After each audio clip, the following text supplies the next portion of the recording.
Why is downtown Shanghai so empty? So many vacant shops. I haven't been to Fuzhou Road in Huangpu District for a long time, and I didn't expect that 80% of the shops here are empty.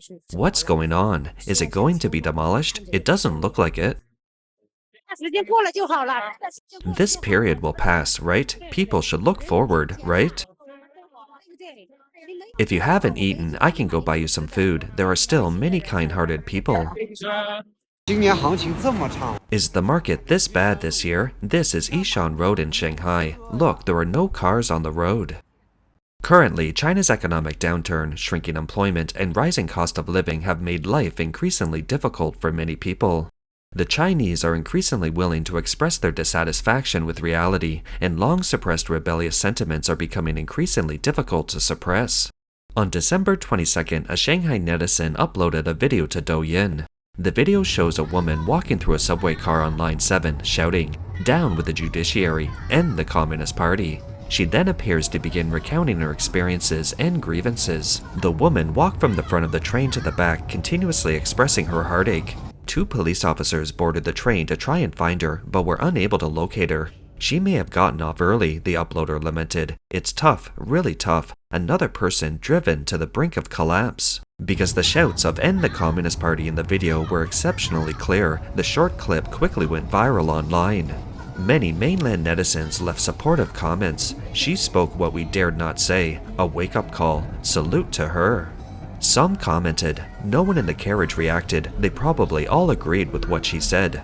Others remarked, these kinds of shouts will only increase in the future. As one of China's most dynamic cities, Shanghai has always been considered a bellwether for economic prosperity. However, recent street scenes have left many residents feeling unfamiliar.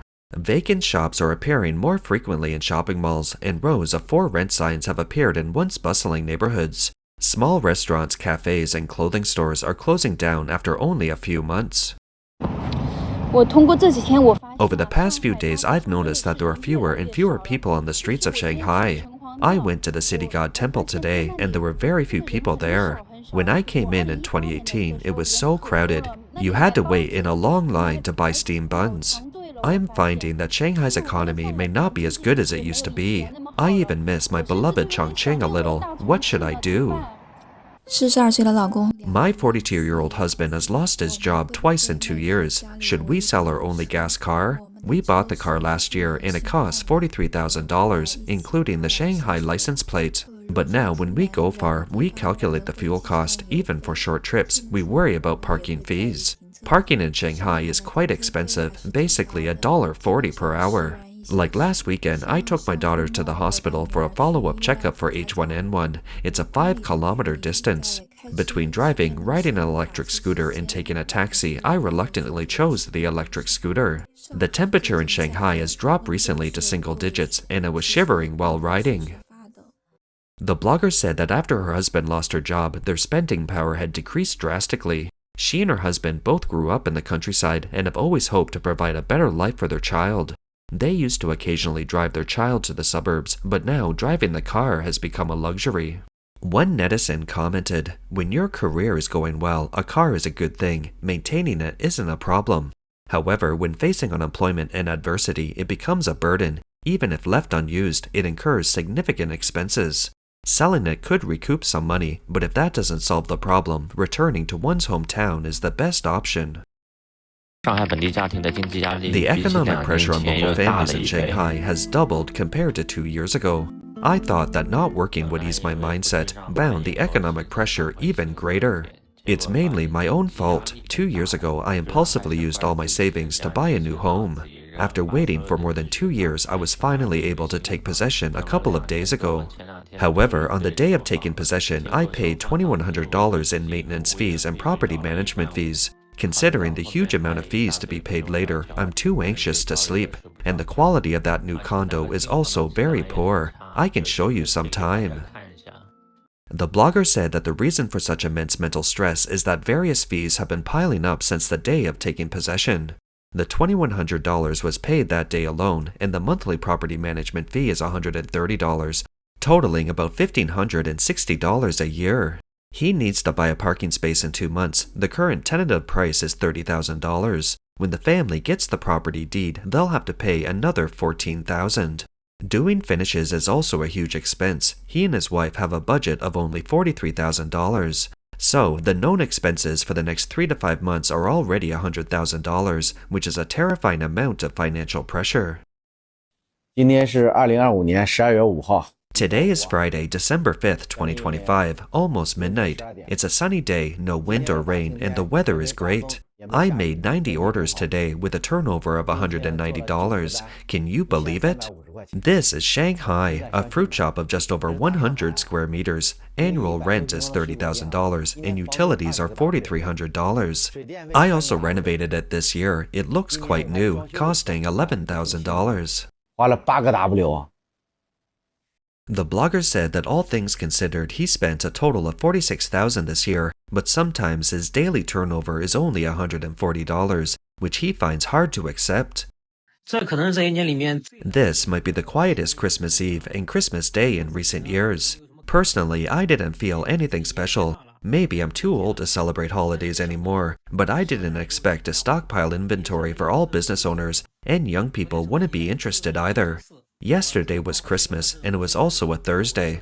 My son had no homework at school, so I thought we'd go out for a stroll and have some good food. We went to a large shopping mall nearby. The scene there shocked me. It was deserted. There was no Christmas trees, no Santa Claus, and absolutely no festive atmosphere.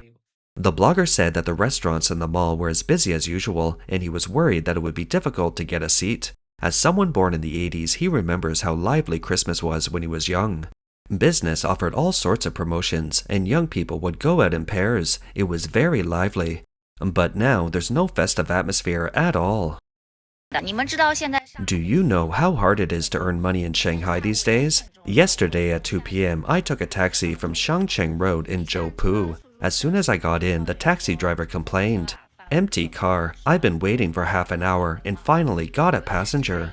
I was a little surprised. Hey driver, I said, are there really so few people taking taxis these days? The driver replied, you don't know, I have to drive over 10 hours a day and only earn $60. After deducting shift fees and gas costs, I only make about $30, not even enough to support my family. How is that possible? I heard from those DD drivers that they make at least $1,000 a month.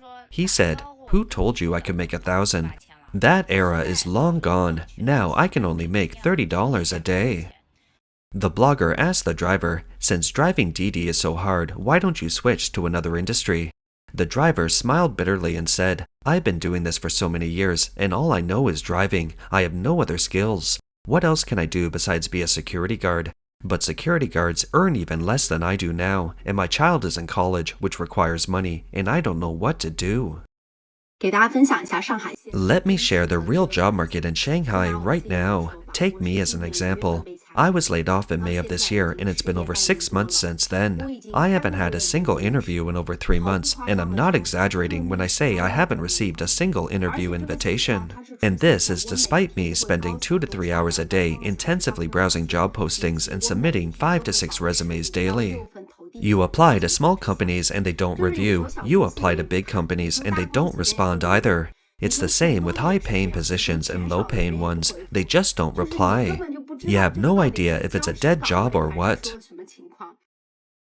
The blogger says the current job market is visibly desolate. Just a quick browse through job apps postings, you will get the idea that there are very few positions available, and the competition is ridiculously fierce. She thought since full-time jobs are so hard to find, why not try part-time? 4 years ago, she worked as a live-streaming e-commerce host. Back then, the lowest hourly wage was $30, and no one wanted to do it for less. But how bad has the market fallen now? Job postings in various recruitment groups are generally only $11 to $14, some even as low as $7 to $11. She couldn't help but ask the brand, with these prices, do you really think anyone will apply? The brand replied, we don't need any staff at all. Right now, if we just post something in the recruitment group, 30 people will apply. She was stunned. I never imagined that there would be a shopping mall in Shanghai that's completely deserted and struggling to survive, especially one that was once touted as Asia's largest shopping center. The Asian shopping mall has a building area of 500,000 square meters. Why is it so empty in less than 10 years since it opened? Let's take a look together today. Shops for sale, it's closed again. It used to be the once popular Walnut Grove has shut down, and so has Chengdu Cold Dishes. This place is practically a commercial hell. How could such a good, large shopping mall be managed like this? There are so many shopping malls now, and the homogenization is getting worse. Every business needs a clear positioning to have its own consumer base. Why are more and more braised beef noodle shops, Chongqing noodles, and Lanzhou ramen shops closing down in Shanghai? Because there are fewer out-of-towners. These noodle shops mainly cater to young people from other places. There are fewer young out-of-towners in Shanghai now. Clothing stores really can't stay open anymore. They come to close down at 7 a.m. Now it's 7:25 and we're almost done packing up. Physical stores are really impossible to run anymore. I will never open a physical store again. These two stores have basically closed down one after another. Last month we closed the Nanxiang store and now we're closing the last one. Like the stores next door, such as Shiting, Peacebird, and Lining, they've all closed last year. This month, UR and Muji also closed down with me. If even these big brands are closing, you can't imagine what it's like for small shops like ours. The blogger said that after these stores closed, new brands couldn't be attracted at all. Later, the entire floor was taken over by educational institutions and beauty salons. The second floor used to be for clothing, but now it's a mess, which also shows that it's getting harder and harder for physical clothing stores to operate. It's just noon. I was having lunch with a friend, and he said he and his wife are planning to go back to their hometown to develop their careers. This might be the last meal we two have in Shanghai. I was stunned. After a brief conversation, I asked, "You and your wife have lived in Shanghai for so many years. Can you feel comfortable when living in your hometown?" He said that his family can't even afford to eat hot pot anymore. The $1,000 monthly mortgage is suffocating them.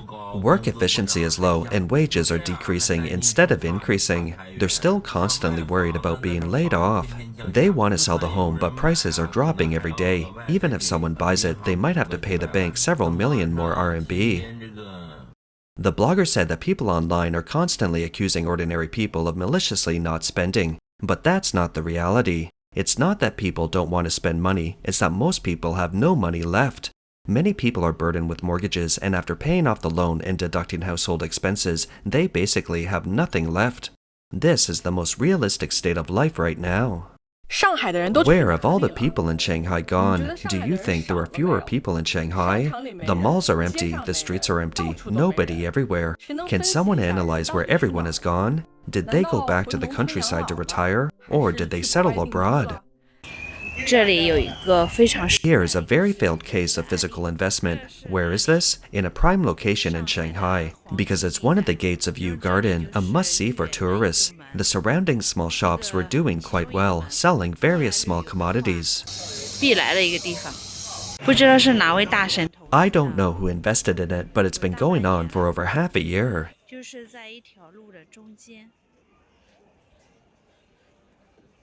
They built many of these cubicles in the middle of the road, trying to rent them out, even see sinks inside. The blogger said that when they were first built, a few were rented out, but now nobody rents them. There are quite a few of these cubicles, at least 20, so it needs a significant initial investment. But after more than half a year, not a single one is rented out. They're all empty. She lamented that leaving them like this is just burning money every day, and reminded netizens that investments really need to be made with caution. Did you know about the latest statistics in Shanghai? Rice sales have dropped by 30%. That's 30%. You say business is tough in Shanghai now. Everyone's downgrading their consumption, not eating vegetables or meat, right? I can understand that. However, you have to eat rice, right? People have to live, right? Why aren't people eating rice? Uploaded it. Let me show you. This is a place about 1 kilometer from the Putuo district in Shanghai. A few years ago, shops were incredibly hard to find, but now so many storefronts are empty, for rent or for sale. Some have been vacant for over a year. It's a bit alarming. Closed. It's only been a few months. I'm so embarrassed. I was just showing a home to a client and they said this area seemed a bit too far out. I said, no problem, it's not remote, convenient. There's a big supermarket next door, they're having a huge sales pitch, all the fuss about it. I drove over and there we were, sitting in the car watching that scene. How embarrassing was that? 尴尬的怎么样？ The blogger said he never expected the supermarket to shut down after only a few months. It shocked him. That's all for today. If you enjoy our content, please give us a thumbs up, subscribe, leave a comment, and share it with a friend. We appreciate your support, and we'll see you next time.